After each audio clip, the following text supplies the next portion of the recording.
BJP workers returning from the rally of Uttar Pradesh Chief Minister Yogi Adityanath in DVC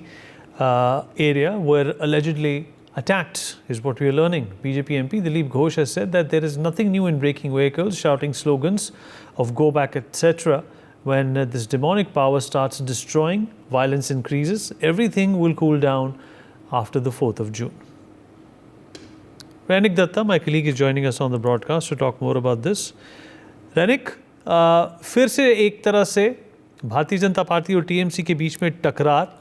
और इस बार एक attack की चर्चा की जा रही है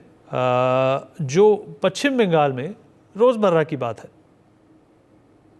2024 का ये जो चुनाव चल रहा है, ये चुनाव का दूसरा चरण कंप्लीट हो चुका है, मगर इसके बीच में भी टीएमसी और बीजेपी के बीच का जो टकराव वो बार बार से दिखाई दे रहा है, क्योंकि कुछ दिन पहले भी दिखा गया था, पोस्टपोल वायलेंस का बात आया था दार्जिलिंग लोकसभा के क्षेत्र से। दूसरी तरफ देखा जाएगा रेखा पात्र जो कि बशीरहाट का कैंडिडेट है, उनके ऊपर भी कल हमले का घटना घटा था, वो भी उसके लिए भी बीजेपी की तरफ से टीएमसी को जिम्मेदार जोड़ा गया था। और आज भी कल रात में भी देखा गया कि योगी आदित्यनाथ का जो प्रोग्राम था वर्धमान दुर्गापुर में, उसी प्रोग्राम की तरफ से जब लोग लौट रहे थे घर में, बीजेपी वर्कर्स जब लौट रहे थे, उसी टाइम में डीवीसी जो एरिया है वर्धमान दुर्गापुर का, उसी जगह में बहुत सारे वर्कर्स को टीएमसी की तरफ से रोका गया था। टीएमसी वर्कर्स की तरफ से भी उनके ऊपर बुरी तरीके से व्यवहार किया गया था, ऐसा भी बीजेपी की तरफ से कंप्लेन है। और उसी टाइम में उन दोनों के बीच पे जो टकराव, उसमें टीएमसी वर्कर्स की तरफ से बीजेपी जो वर्कर्स है उनके ऊपर हमला किया गया, उनको पीटा गया था, ऐसा भी दिलीप घोष की तरफ से क्लेम किया जा रहा है। और दिलीप घोष की तरफ से ये भी क्लेम किया जा रहा है ये घटना आम दिन का कहानी है, क्योंकि बार बार से देखा जा रहा है कि टीएमसी और बीजेपी के बीच में ये क्लैश हो रहा है बहुत सारे जगह में। सिर्फ बंगाल का एक जगह नहीं, बंगाल का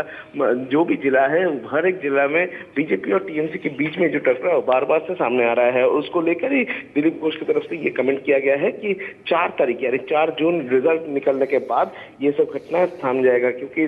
जैसे कि दिलीप घोष का इशारा है कि बीजेपी की तरफ से ये जो लोकसभा इलेक्शन के भारी मात्रा से जीत होने के बाद भी ये टकराव जो है, इस तरीके का बीजेपी वर्कर्स के ऊपर जो